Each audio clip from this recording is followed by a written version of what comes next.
Okay, so Aquarius, at your current position where you are right now, you are thinking about your intuition. You are diving deep within yourself. This is the High Priestess, and the High Priestess is about tapping into your inner consciousness, your subconscious, and looking within the well of information that you have within. And so this is a call to you, a call to action, to pay attention to your dreams, to pay attention to your intuition, your hunches, listen to your gut, listen to your psychic side, and look for messages. With the High Priestess, there's a sense of mystery and perhaps of secrets. So maybe there's something that you're keeping in reserve that you're not willing to share with others. Maybe you have hidden talents, hidden abilities. Maybe you have some struggles that you are just suppressing and keeping very, very, very private.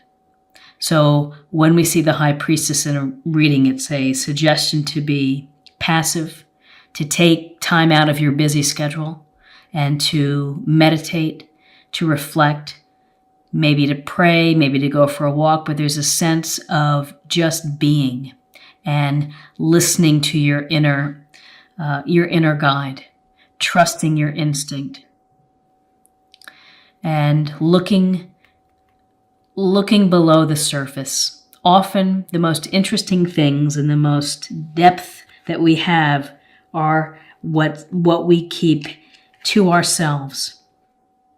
So again, intuition in November, instinct, inner guide, listen to your dreams, look for the messages.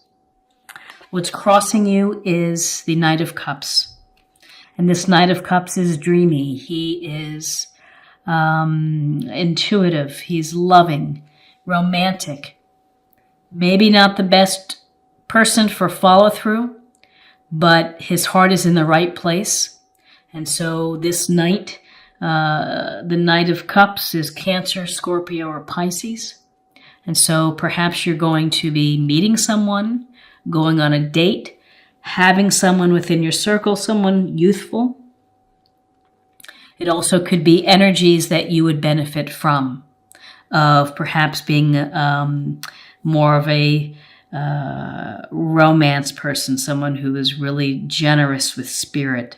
There's also an intuitive component to this Knight of Cups, as well as someone who's in tune with himself emotionally. Again, may not have the best follow-through, but heart is in the right place. In your foundation is the Six of Cups. And the Six of Cups relates to taking a trip down memory lane, to nostalgia, to thinking back to a time that made you feel happy, that made you feel that sense of carefree wonder as a child, something that just brings back fond memories. And so with this Six of Cups, maybe you're meeting someone from your past. Maybe it's random, or maybe it's planned, or you've been thinking about them so much you reach out by email. You can also see in this illustration that the older child is giving the younger child a cup with flowers in it. This card also speaks to being gentle and kind in spirit, and being thoughtful, and of giving of yourself to others. So with the Six of Cups, nostalgia, tripping down memory lane, thinking of the past, it makes you feel good, whether it's a relationship from the past, a time in your life that brought you joy. The thing to think about is not to get hung up, not to let it stop you from evolving. Put it in its right place. And again, it could be something as simple as spending time with children, or, having a happy hour, meeting up with some old friends, driving by your old neighborhood.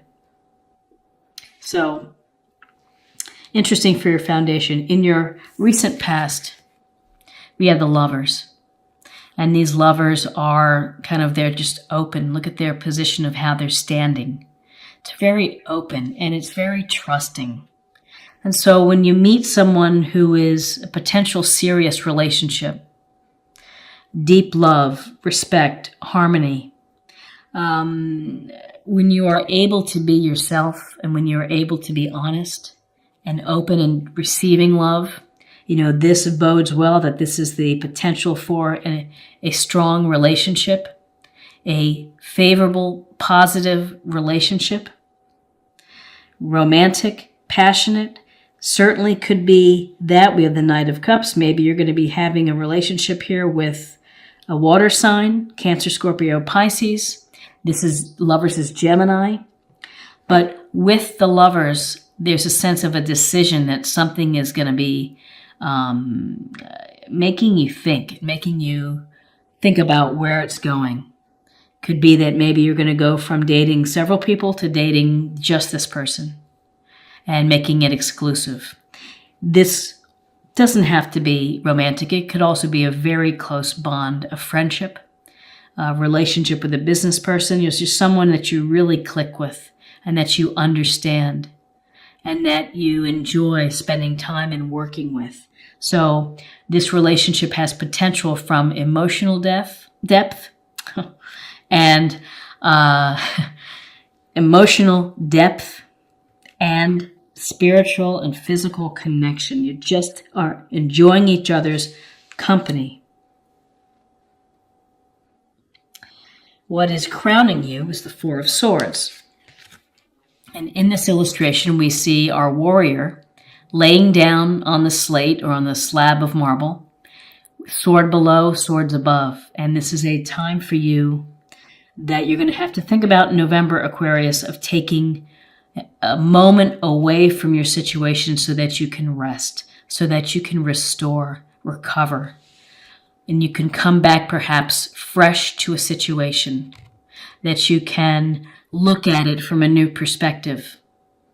This is a card that's telling you you need the rest, otherwise you're going to wear yourself out, and it's going to be to your detriment rather than to your benefit. So this is a card of taking a moment out, and whether through prayer, through meditation, through nature walks, or just time spent alone away from a busy, chaotic life, to, again, be passive, similar to the High Priestess here, which is this passivity and reflection.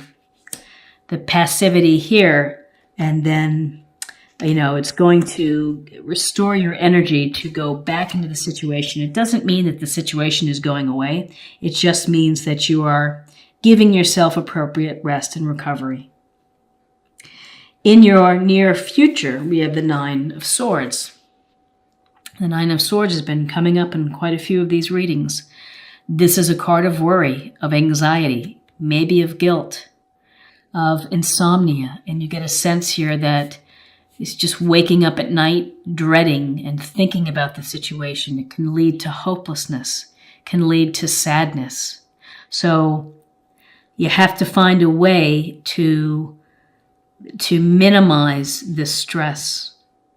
And, maybe you don't go from a leap from going from anxiety and stress to joy in one day. It takes incremental steps. So perhaps if you talk to someone, get things off your chest, that might be a small step that you could take in order to help alleviate this feeling of concern. So, at your heart, you're doing a lot of intuitive thinking.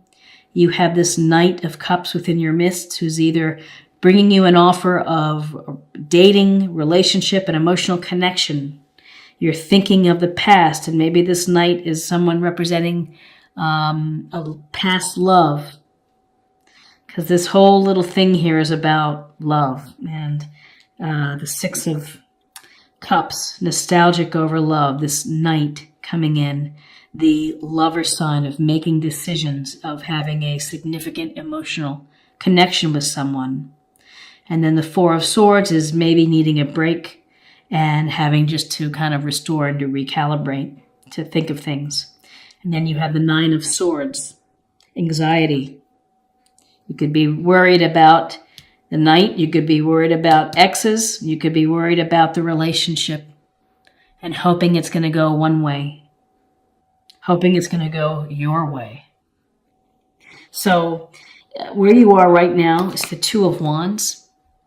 The Two of Wands is always an interesting card because we see this finely dressed merchant holding the globe, has one hand on a wand. He's on his nice patio of probably his nice home, looking out over the water into the mountains.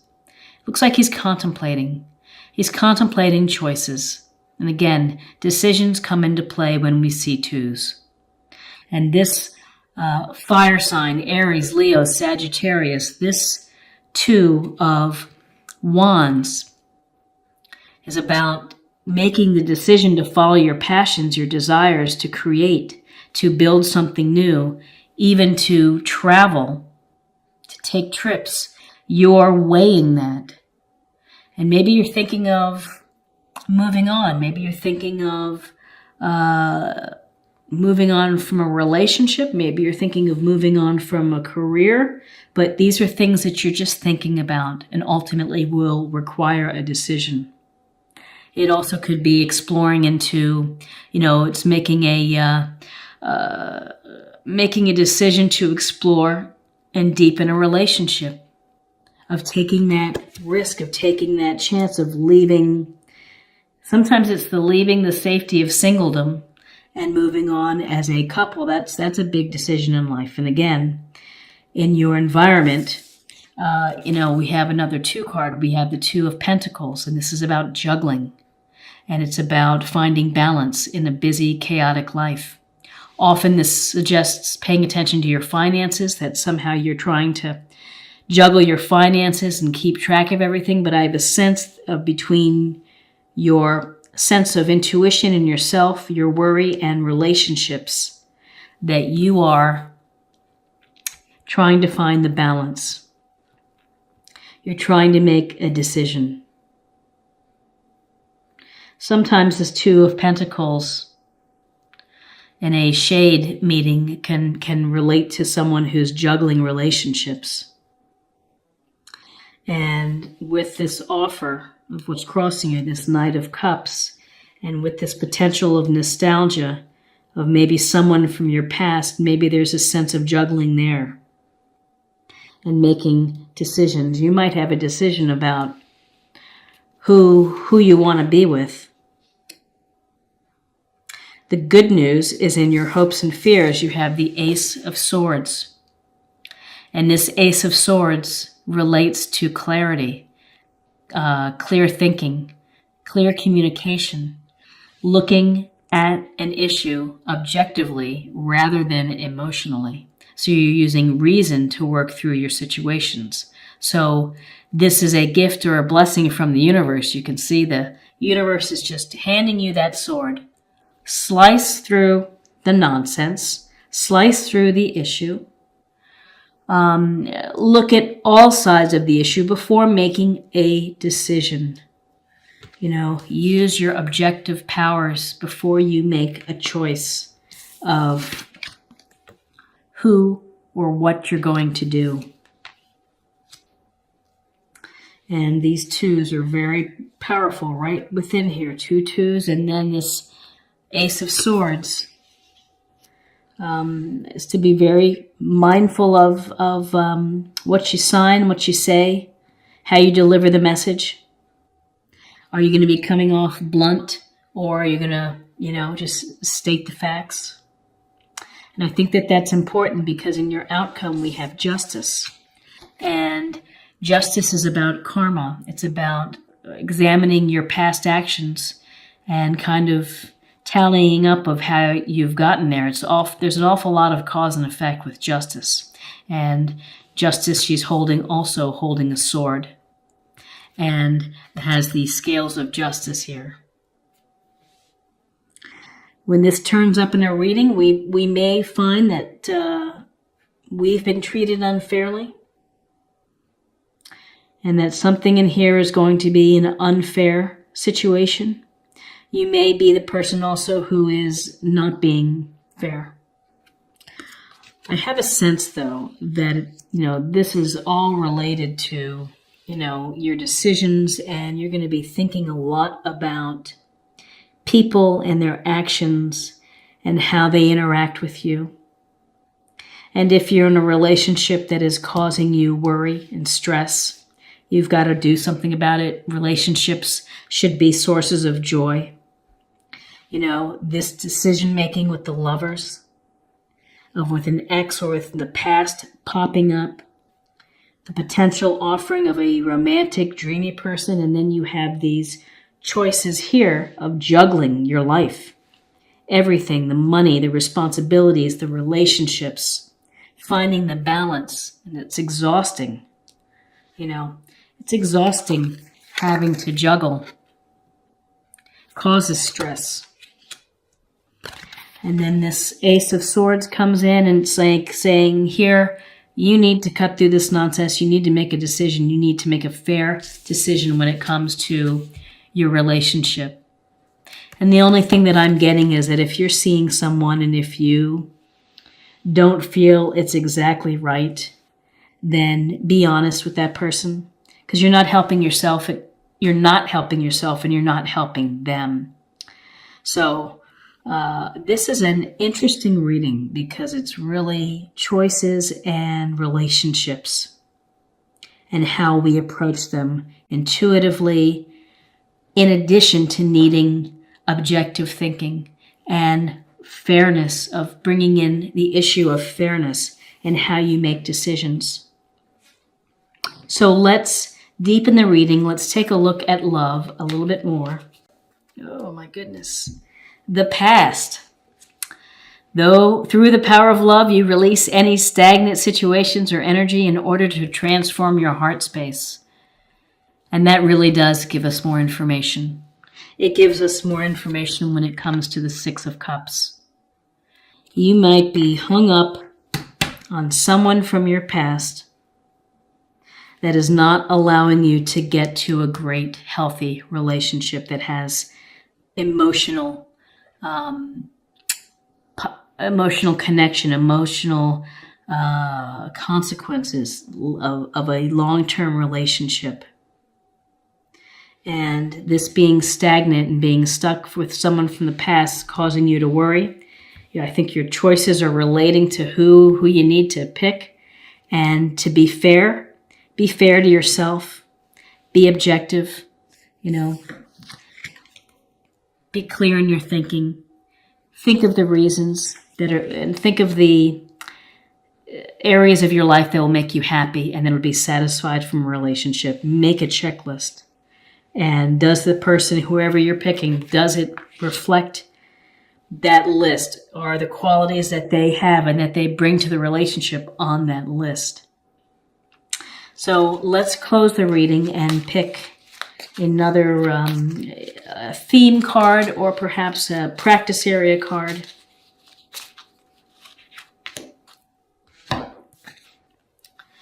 Sensitivity. You are becoming increasingly sensitive. Avoid harsh relationships, environments, situations, and chemicals.